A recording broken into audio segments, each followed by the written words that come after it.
Le gouvernement a tenu ce mercredi 3 août 2022 sa réunion hebdomadaire du Conseil des ministres sous la présidence du chef de l'État Patrice Talon. Plusieurs décisions ont été prises. Parmi ceux-ci figure la catégorisation des marchés de vente et création de l'agence chargée de leur gestion. Le point est à suivre dans cette édition. Les cours de vacances ont démarré le mardi 2 août dans plusieurs établissements au Bénin. L'importance et le rôle que jouent ces cours de remise à niveau sont à suivre dans ce journal.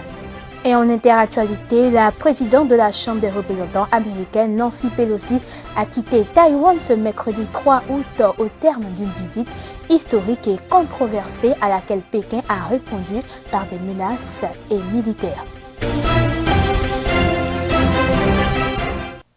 C'est le journal du 13h sur Speedline TV. Bienvenue à vous.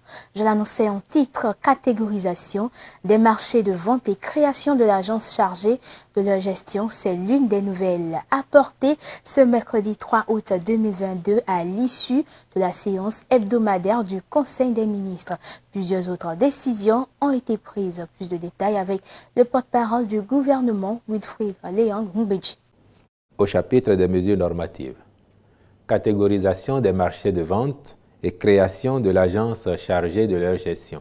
La mise en œuvre des dispositions de la loi numéro 2021-14 du 20 décembre 2021 portant code de l'administration territoriale en République du Bénin implique une catégorisation des marchés de vente. Le présent décret pris à cet effet distingue ceux de niveau national, construits par l'État au titre de son patrimoine immobilier, ceux régionaux, réalisés soit dans le cadre d'une intercommunalité, soit par l'État ou avec son appui pour le compte du patrimoine immobilier d'une commune, mais ayant vocation à rayonner sur les communes limitrophes, puis ceux communaux, construits soit sur fonds propres par une commune, soit avec l'appui de ses partenaires ou avec celui de l'État. Par ailleurs, au soutien de son programme de construction de 35 marchés modernes urbains et régionaux, il a été élaboré un cadre de gouvernance pour en assurer la gestion efficace en concertation avec les communes d'implantation, conformément au schéma retenu. Les marchés à caractère national seront transférés à la Société des patrimoines immobiliers de l'État. Ceux urbains et communaux des villes à statut particulier confiés à des sociétés de patrimoine à créer par les communes concernées, tandis que les autres marchés resteront dans le patrimoine des collectivités territoriales.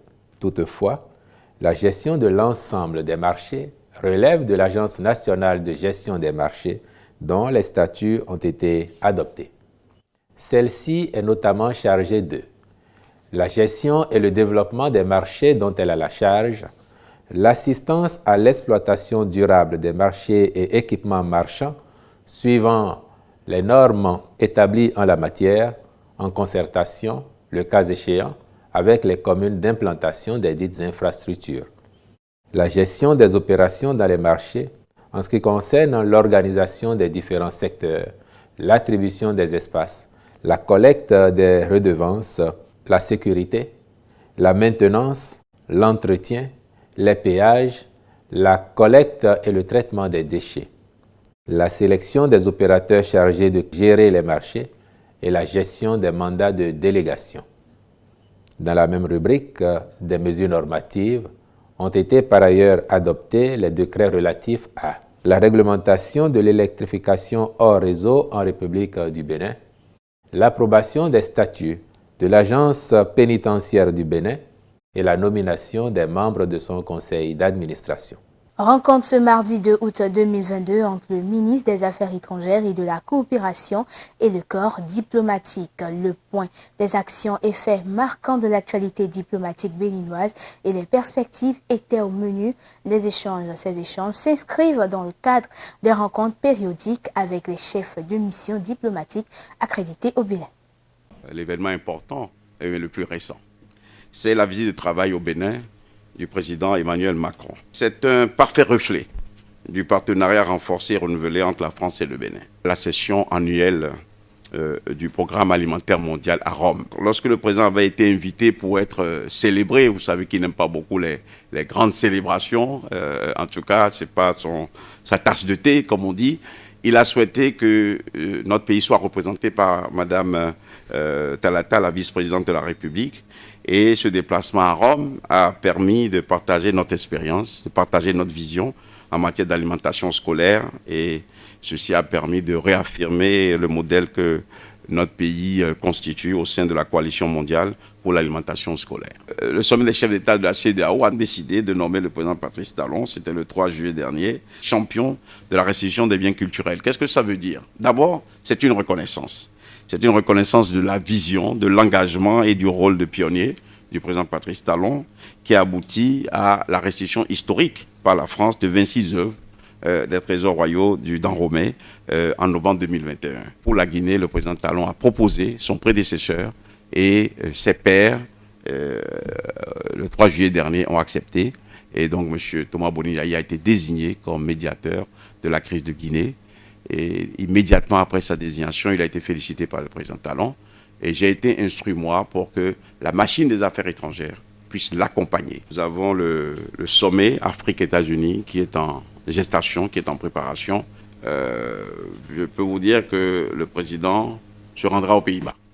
Nous allons participer bien naturellement à l'Assemblée générale des Nations Unies au mois de septembre. Il y a la TICAD 8. La TICAD 8 qui est prévue en Tunisie. Nos chaleureuses félicitations aussi. Nous présentons au chef de l'État nos remerciements les plus sincères pour les journées mémorables, le 30 juillet et le 1er août, qui nous ont permis de mesurer l'immensité de l'histoire et de la culture béninoise à travers les monuments inaugurés. Le défilé militaire du 1er août a été une occasion pour montrer au monde la solidité de l'Union nationale béninoise et a permis de valoriser d'une manière majestueuse la bravoure de la femme béninoise. Nommés au Conseil des ministres le 27 juillet 2022, les membres du Conseil d'administration de l'Office du baccalauréat ont été installés dans leurs fonctions. Cette cérémonie a été présidée par la ministre de l'Enseignement supérieur et de la Recherche scientifique, Éléonore Yaye-Ladécan, mardi 2 août 2022 à Cotonou. Les membres du Conseil d'administration de l'Office du baccalauréat sont désormais installés dans leurs fonctions. La cérémonie ayant consacré leur installation a eu lieu ce mardi. Ils avaient été nommés au cours du Conseil des ministres du mercredi 27 juillet 2022. La réforme qui a conduit à l'installation proprement dite est historique.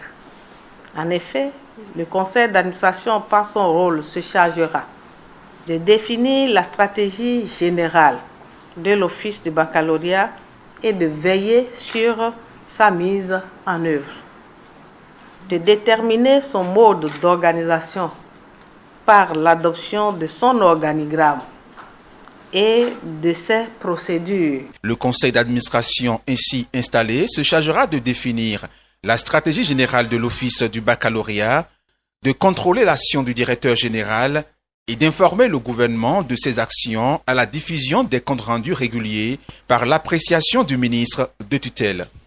Le défi d'appui au directeur pour l'amélioration de la performance administrative de l'Office du baccalauréat.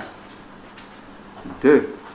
Le défi d'appui au directeur pour une gouvernance irréprochable du processus d'organisation efficiente du baccalauréat.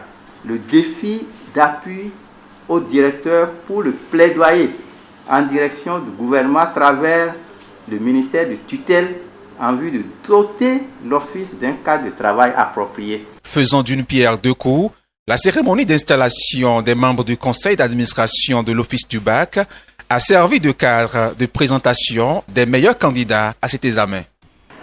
Nous avons des candidats qui ont eu plus de 18 sur 20 de moyenne. Alors, les autres années, c'était 3 ou 4. Mais cette année, je pense que nous avons 7 qui ont eu 18 sur 20. Nous n'avons jamais eu autant de 18 dans l'histoire du baccalauréat. En 52 ans d'existence, c'est la première fois que l'Office du bac du Bénin se dote d'un tel outil qu'est le conseil d'administration. Revue du plan de travail annuel au 30 juin du ministère des Affaires sociales et de la microfinance. L'exercice a démarré ce mardi dans un complexe hôtelier à Cotonou en présence de la ministre Véronique Tognifodé. Il ressort du bilan établi qu'un retard est accusé dans l'exécution du PTA et des efforts s'imposent à ces différents cadres pour donner le résultat attendu au bout de l'année. Compte rendu. Les cadres du ministère des Affaires sociales et de la microfinance font la revue du plan de travail annuel au 30 juin 2022 dans leur secteur. Au cours de l'exercice, ils ont fait le bilan des différentes actions menées depuis le début de l'année afin d'évaluer les acquis et de situer les obligations qui s'imposent pour une meilleure exécution du budget. Le secteur des affaires sociales et de la microfinance, dont vous êtes les composantes essentielles, ne saurait souffrir d'aucun retard dans la mise en œuvre de ces activités et projets, au risque de pénaliser nos cibles. Il est donc impératif que nous prenions au cours de cette revue les mesures qui s'imposent pour rattraper le grand retard accusé au cours du premier semestre. Ainsi, au-delà de l'évaluation du niveau d'exécution des actions prévues au plan de travail annuel et du niveau de consommation des crédits, nous allons retenir au cours de nos travaux les modifications importantes à apporter à notre planification de départ. Des planifications ont été aménagées au cours de cette revue pour, au bout de l'année, obtenir des résultats plus probants. Pour le compte de ce premier semestre, nous avons atteint globalement des taux d'exécution physique et financière respectifs de 28,42% et 19,82%. Un résultat très peu reluisant et pas encourageant au regard des ressources mises à notre disposition pour le compte de l'année 2022. Les travaux de la présente revue qui débutera constitue le gage d'un réaménagement rationnel, aussi bien des activités que de la gestion transparente et efficace des ressources publiques impulsées par la loi organique relative aux lois de finances. Dans cette optique de respect de la LOLF et de ces textes d'application, nous avons invité le ministère de l'Économie et des Finances pour nous entretenir au cours de nos travaux sur une innovation de la gestion en mode programme. Il s'agit de l'élaboration du rapport national de performance à laquelle nous sommes désormais appelés à contribuer à travers les rapports annuels de performance de nos programmes budgétaires. Les 2 jours d'assises qui commencent sont les moments pour nous d'apprécier à mi-parcours l'exercice budgétaire entamé, les efforts fournis, les difficultés qui ont entravé la mise en œuvre correcte des activités, ainsi que les mesures nécessaires à prendre pour recadrer les objectifs futurs. L'exercice qui dure 2 jours permet à ces cadres du ministère des Affaires sociales et de la microfinance de repartir sur de nouvelles bases. Les cours de vacances ont démarré ce mardi 2 août 2022 dans la plupart des établissements scolaires. C'est une activité de renforcement et de mise à niveau des apprenants avant le démarrage d'une nouvelle rentrée scolaire. Mais quelle est l'importance de ces cours scolaires qui se déroulent pendant les vacances? Sont-ils indispensables pour mieux préparer les apprenants à la reprise des classes? Nous avons posé la préoccupation à un enseignant. Je vous propose de suivre sa réponse dans cet élément de Kenneth Egaoui. Les cours de vacances sont des activités qui permettent aux apprenants d'avoir de nouvelles connaissances ou notions de classe avant le démarrage de la rentrée. Ils se déroulent généralement au mois d'août et sont des moments de renforcement pour mieux aborder la nouvelle année scolaire. À la reprise, lorsque les enfants reviennent des vacances, ils n'ont pas toujours les notions qu'on leur a enseignées déjà l'année précédente. Et cette situation amène les enseignants à revenir sur ces notions, à faire travailler les apprenants. Tout ça leur fait perdre le temps. Du côté des parents, les parents constatent que lorsque les enfants reviennent des vacances et commencent l'année scolaire, les premières notes ne sont pas bonnes. Pourquoi? Parce qu'en temps, ils sont restés à la maison tout le temps sans préparer en réalité la rentrée scolaire. Les cours de vacances permettent donc de gagner du temps au démarrage de la nouvelle rentrée et de ne pas s'attarder sur certaines notions. Cependant, ces cours ne devraient pas constituer la priorité durant les vacances. Ce qui est important, c'est d'identifier les compétences qui manquent à l'apprenant. La communauté qui s'occupe des cours de vacances n'identifie pas réellement les besoins des apprenants. Et donc, l'apprenant, elle a fait français, il vient, il fait mathématiques, il doit faire anglais, il doit faire PCT, il doit faire SVT, il doit faire presque toutes les matières qui sont programmées. Et ça démotive souvent les apprenants. Ça les démotive parce qu'ils n'y trouvent pas forcément d'intérêt. Il y a des matières pour lesquelles ils peuvent déjà se préparer à la maison. Pourquoi venir encore? Pourquoi se déplacer et aller dans un établissement scolaire pour suivre les cours de vacances qui deviennent contraignants pour eux? Il revient donc aux parents de détecter dans quelle discipline l'enfant a besoin de renforcement avant de décider qu'il aille suivre des cours de vacances. C'est dans l'intérêt de tout apprenant qui choisit les cours de vacances d'y prêter grande attention, mais aussi ne pas suivre ces cours n'est pas une fatalité. Quand on n'a pas les moyens d'aller à l'école et qu'on a ses grands frères, ses grandes sœurs qui ont déjà fait une année scolaire, qui ont déjà fait une année donnée, vous prenez leurs livres et vous travaillez avec, vous prenez les cahiers, les anciens cahiers, et vous lisez, tout pour ne pas perdre le temps, pour être dans la dynamique de celui qui veut réellement commencer l'année scolaire. Suivre ou ne pas suivre les cours de vacances ne constitue donc pas un frein à la bonne préparation de la rentrée prochaine. Il revient à chaque apprenant de se prendre au sérieux et mettre le temps qui reste à profit pour se mettre à jour.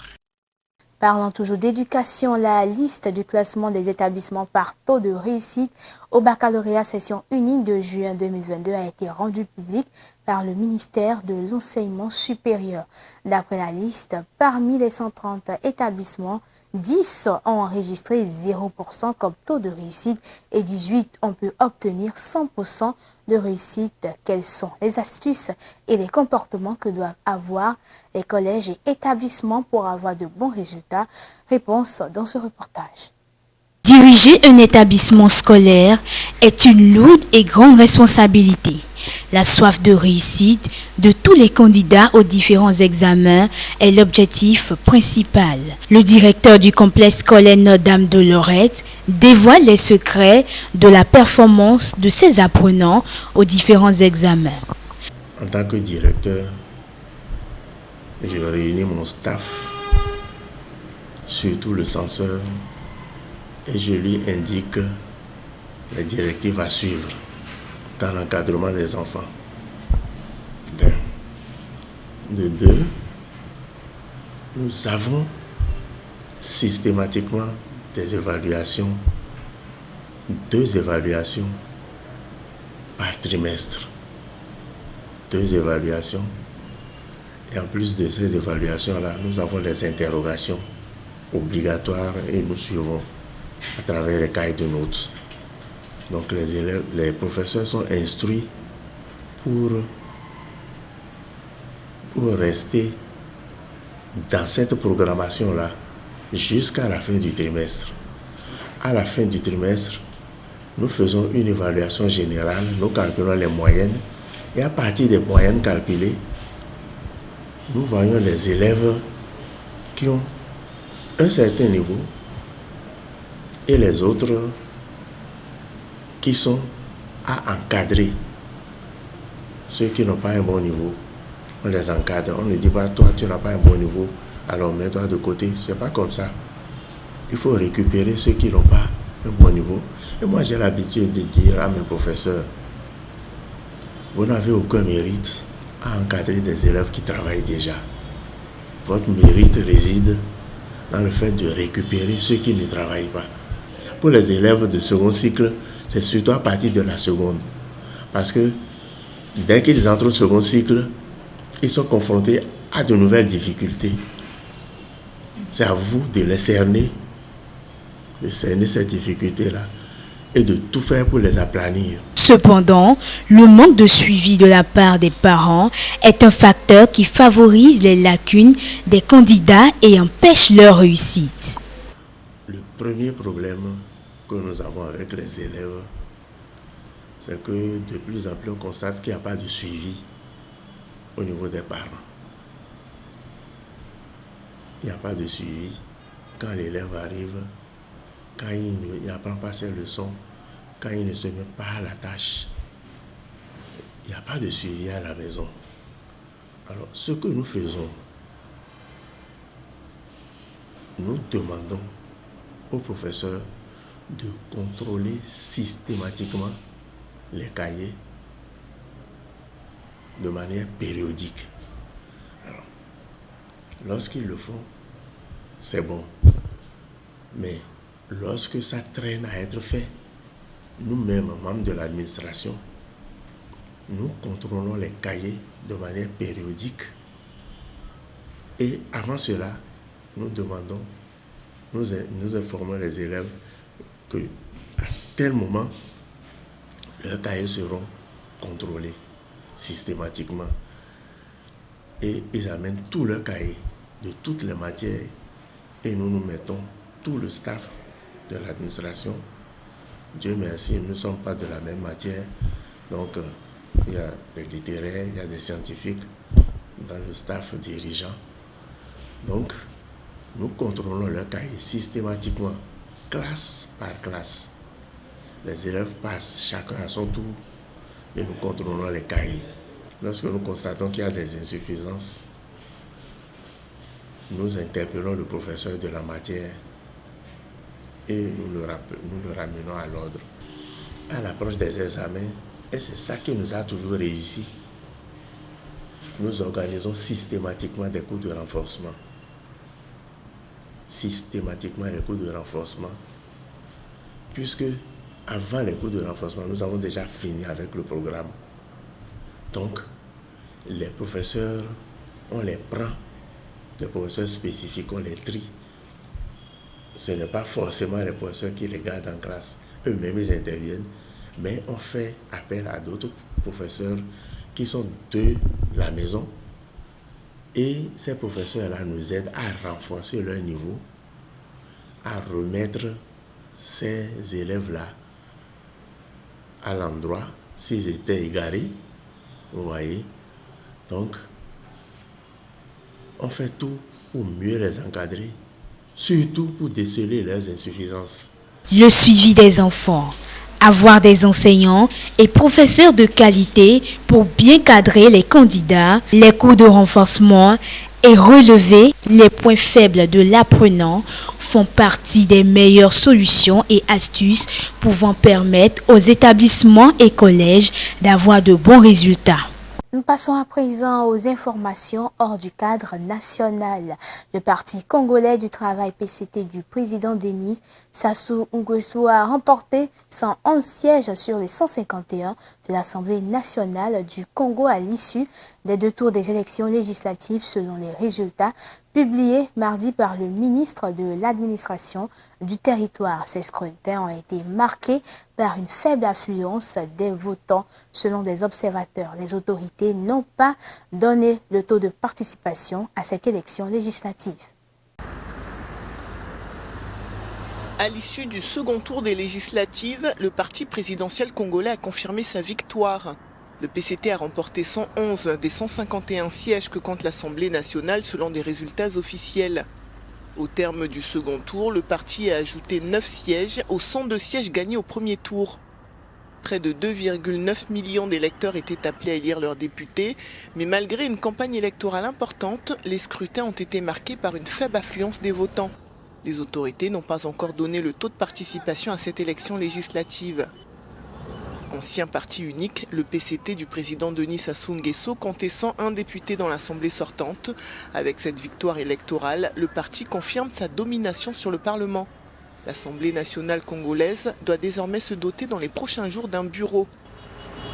Dans l'ensemble, les élections législatives, couplées aux élections locales, ont permis de renouveler les 151 sièges de la Chambre basse du Parlement et 1154 sièges des conseils locaux, départementaux et municipaux.